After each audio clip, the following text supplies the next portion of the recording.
مرزا غلام احمد قادیانی۔ 26 مئی 1908 میں یہ لاہور میں اس کو ڈائریا ہوا اور گندگی کے عالم میں یوں سمجھیے کہ عبرت کا نشان اس کی لاش بن گئی۔ یہ ہے جھوٹے نبی کا انجام۔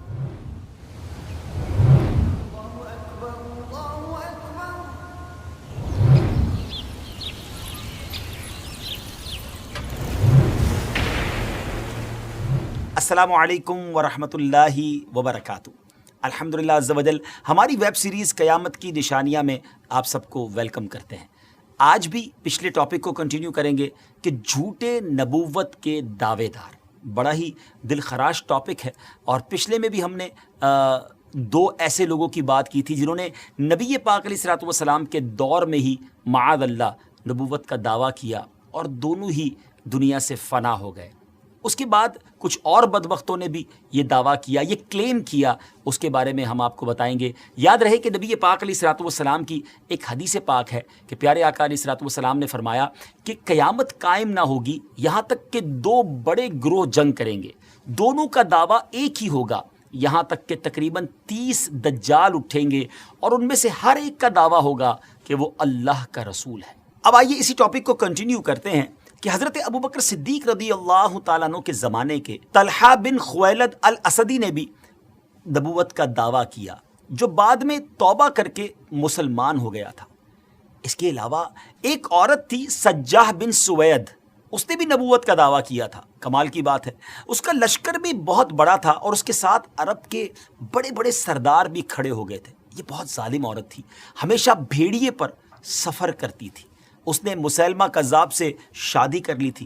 یہ وہی بدبخت ہے جس نے نبی پاک علیہ الصلوۃ والسلام کے دور میں نبوت کا دعویٰ کیا تھا، لیکن اس عورت نے جب اس سے شادی کی تو اپنی نبوت بھی اس کے سپرد کر دی گئی اس نے، اور خود دستبردار ہو گئی۔ نبوت کے جھوٹے دعوے داروں میں سے ایک مختار ثقفی بھی تھا، اس نے بھی نبوت کا دعویٰ کیا اور یہ اپنے خطوط یعنی اپنے لیٹرز میں یہ جملہ لکھا تھا، من المختاری رسول اللہ، یعنی اللہ کے رسول مختار کی طرف سے، معاذ اللہ۔ ان لوگوں کے علاوہ عربی ادب کے مشہور شاعر متنبی نے بھی نبوت کا دعویٰ کیا تھا، مگر بعد میں توبہ کر کے مسلمان ہو گیا تھا۔ ان سب کے علاوہ اور بھی بہت سارے لوگوں نے نبوت کے جھوٹے دعوے کیے۔ ان تمام لوگوں کو ڈسکس کرنے کے لیے وقت بہت درکار ہے۔ ہم ان سب کو چھوڑ کر ان دو لوگوں کی بات کرتے ہیں جو ہم سے قریبی زمانے میں ظاہر ہوئے۔ ان میں سب سے پہلے مرزا علی محمد باب، اس کا اصل نام علی محمد تھا اور اس کے والد کا نام محمد رضا، جو شیراز کا ایک بزنس مین تھا۔ مرزا علی محمد نے بابی فرقے کی بنیاد رکھی۔ یہ بابی کتنا بدبخت تھا، معاذ اللہ، یہ کہتا تھا کہ محمد صلی اللہ تعالیٰ علیہ وسلم اور علی رضی اللہ تعالیٰ عنہ نے مجھ سے بیعت کی ہے، معاذ اللہ، اور اب تک یہ دونوں ہستیاں جدا جدا تھیں، میں دونوں کا جامع ہوں اور میرا نام بھی علی محمد ہے، استغفر اللہ۔ نیز جس طرح کوئی آدمی بغیر باب کے، بغیر ڈور کے گھر میں داخل نہیں ہو سکتا، اسی طرح مجھے دیکھے بغیر بھی اور مجھ سے اجازت لیے بغیر بھی خدا اور دین خدا تک کوئی نہیں پہنچ سکتا۔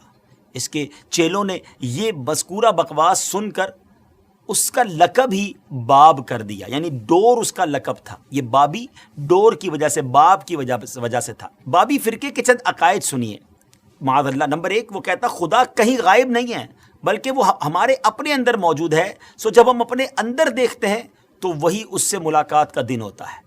یہ ملاقات قیامت سے وابستہ نہیں ہے بلکہ ہماری زندگی سے متعلق ہے۔ دوسرا عجیب و غریب عقیدہ یہ تھا کہ ہمارا مرتبہ دیکھ کر وہ قرآن مسلمانوں کے قرآن سے کئی حصے بہتر ہے، استغفر اللہ۔ تیسرا کہتا کہ حشر و نشر سے مراد نیکی و بدی کی زندگی ہے۔ اگر کوئی شخص گناہ گار ہے اور وہ مردہ ہو جاتا ہے، لیکن جو ہی وہ نیک لوگوں کے پاس آتا ہے تو وہ زندہ ہو جاتا ہے۔ گویا گناہوں کی زندگی چھوڑ کر نیکوں کے پاس آنا ہی حشر و نشر ہے، اس کے علاوہ قیامت کچھ بھی نہیں ہے، معاذ اللہ ثم معاذ اللہ۔ اپنی مصنوعی عبادتوں کے ذریعے لوگوں کو اپنی طرف بلانے لگا، یہ اس کا ڈھونگ تھا۔ لوگوں کے سامنے بہت زیادہ عبادت گزار ہونے کا گویا وہ ایک ڈرامہ کرتا تھا اور لوگوں کو اپنے قریب کرنے لگا۔ 1260 ہجری میں اس نے پہلے امام مہدی ہونے کا اور بعد میں نبوت کا بھی دعویٰ کر دیا۔ جب اس سے معجزہ طلب کیا گیا تو کہنے لگا کہ میری جو تحریر ہے اور تقریر جو ہے وہی معجزہ ہے، اس سے بڑھ کر کیا معجزہ ہو سکتا ہے کہ میں ایک ہی دن میں 1000 شعر خود لکھتا ہوں اللہ اکبر. لوگ بھی بڑے بیوقوف تھے جو اس کی باتوں میں آنے لگ گئے. یہ فتنہ پرور شخص 5 سال تک ایران پر چھایا رہا. آخرکار اسے چہریک کے قلعے میں قید کر دیا گیا، یہاں تک کہ 1265 ہجری میں اسے جہنم واصل کر دیا گیا. ایک اور فتنہ اور اس کے بارے میں بات کرنی ہے، مگر ہماری ویب سیریز جاری ہے اور ہم آپ کو قیامت کی نشانیاں بتاتے ہیں. گزارش یہ ہے کہ اگر اب تک آپ نے ہمارے یوٹیوب چینل کو، دعوت اسلامی کے آفیشیل یوٹیوب چینل کو سبسکرائب نہیں کیا تو سبسکرائب بھی کر دیں. ان ویڈیوز کو شیئر بھی کیا کریں تاکہ آتھینٹک معلومات قرآن و شریعت کی روشنی میں لوگوں تک پہنچ سکے. اب بات کرتے ہیں اس شخص کی جس کا فتنہ اس زمانے میں بھی تھا اور آج بھی اس کا فتنہ باقی ہے. وہ بدبخت کون تھا؟ مرزا غلام احمد قادیانی. یہ 1839 یا 1840 عیسوی میں پیدا ہوا، یعنی ایئر 1839 تھا یا 1840 تھا، اور 1886 میں مرزا نے اپنی نبوت کی بنیاد رکھنا شروع کی، جو کہ جھوٹے اور عجیب و غریب من گھڑت الہام اور کشف وغیرہ پر مبنی تھی، جو کہ آج بھی اس کی بدنام زبانہ کتاب براہین احمدیہ میں موجود ہے. ان تمام دعووں کے بعد، عجیب و غریب باتوں کے بعد، اس نے ایک عجیب سا دعویٰ کیا، بڑا مکسچر سا دعویٰ تھا کہ وہ ذلی اور بروزی نبی ہے. اللہ اکبر. اور 1890 میں یہ کہنا شروع کیا کہ مسیح موعود اور ابن مریم میں خود ہوں. اس کے بعد مرزا قادیانی نے 1901 ایئر میں حقیقی نبوت کا دعویٰ کر دیا. یہ شخص انبیاء کرام کا نہایت گستاخ تھا.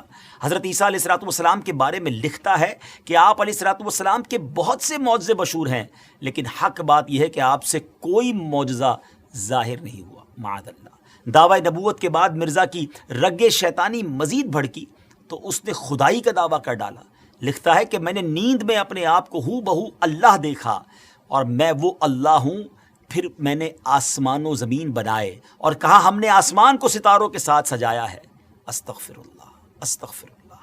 دیگر جھوٹے نبوت کے دعوے داروں کی طرح مرزا غلام قادیانی نے بھی کچھ پیشن گوئیاں کی تھیں، مگر ان کا انجام مسیلمہ کذاب کی طرح ہی ہوا. چند باتیں بتاتا ہوں اس بارے میں کہ نمبر 1، اس نے اپنے لیے ایک لڑکے کی پیشن گوئی کی کہ کہا تھا کہ انبیاء کا چاند ہوگا اور بادشاہ اس کے کپڑوں سے برکت لیں گے، مگر اس کے ہاں لڑکی ہو گئی تو اس پر کہنے لگا کہ وہی سمجھنے میں غلطی ہو گئی ہے، اب کی بار جو بچہ پیدا ہوگا وہ لڑکا جو ہے وہ انبیاء کا چاند ہوگا. اس بار بیٹا تو ہوا مگر چند روز بعد ہی مر گیا. بادشاہ تو دور کی بات ہے، کسی محتاج نے بھی اس کے کپڑوں سے برکت نہ لی. نمبر 2، اس نے ایک اور پیشن گوئی کی کہ آسمانی بیوی کی پیشن گوئی کی اور اپنی چچا زاد بہن احمدی کو خط بھیجا کہ اپنی بیٹی محمدی بیگم میرے نکاح میں دے دے. اس نے صاف انکار کیا، اس پر دھمکیاں دی اور پھر کہا کہ وہی آ گئی ہے، ہم نے تیرا نکاح اس سے کر دیا ہے، اور یہ کہ اس کا نکاح اگر تو دوسری جگہ کرے گی تو 2.5 یا 3 برس کے اندر اس کا شوہر مر جائے گا. مگر اس خدا کی بندی نے اس بدبخت کی ایک نہ سنی اور سلطان محمد خان سے نکاح کر دیا. وہ آسمانی نکاح دھرا کا دھرا ہی رہ گیا، کچھ بھی نہ ہوا، وہ شوہر نہ مرا اور نہ کچھ اور ہوا. اللہ اکبر. ناظرین، جھوٹوں کا یہی انجام ہوتا ہے. بہرحال مرزا غلام احمد قادیانی نے قانون کا امتحان دیا، لا کا امتحان دیا، ٹیسٹ دیا، مگر فیل ہونے پر تعلیم سے اس کا دل اچاٹ ہو گیا. کمزوری دل و دماغ کا مرض پوری عمر رہا.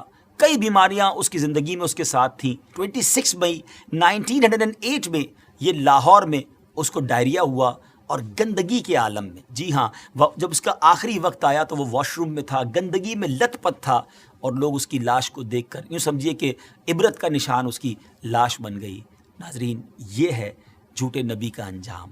ہم سب کو یقیناً یہ یقین ہے، ہمارا ایمان ہے کہ ہمارے آقا علیہ السلام ہی آخری نبی ہیں، اور خود نبی پاک علیہ السلام نے جو فرما دیا لا نبی بعدی، میرے بعد کسی نبی نے نہیں آنا، اور یہی ہمارا ایمان، یہی ہمارا بلیف ہے. لیکن ایک بات یاد رکھنی ہے کہ اس طرح کے دعوے کرنے والے، اس طرح کی جرت کرنے والے، اس طرح کا کلیم کرنے والے لوگ اور بھی آئیں گے، کیونکہ علماء کرام نے نبی پاک علیہ السلام کی احادیث سے جو ایکسٹریکٹ کیا ہے، جو شرح بیان کی ہے، وہ یہی ہے کہ قیامت سے پہلے اور بھی نبوت کے دعوے دار آئیں گے. ہو سکتا ہے اس دور میں، ہو سکتا ہے کچھ دنوں کے بعد یا کچھ سالوں کے بعد، لیکن مسلمانوں کا شروع سے یہ عقیدہ رہا کہ ان جھوٹے دعوے داروں کی طرف کوئی توجہ نہیں کرنی. ہم سب کا عقیدہ، ہمارا بلیف اتنا مضبوط ہونا چاہیے، اور ہے الحمدللہ کہ ہمارے آقا علیہ السلام ہی آخری نبی ہیں. کیا خوبصورت قرآن پاک کی سورہ احزاب کی آیت نمبر 40 ہے نا، اللہ تعالیٰ قرآن مجید میں کیا ارشاد فرماتا ہے؟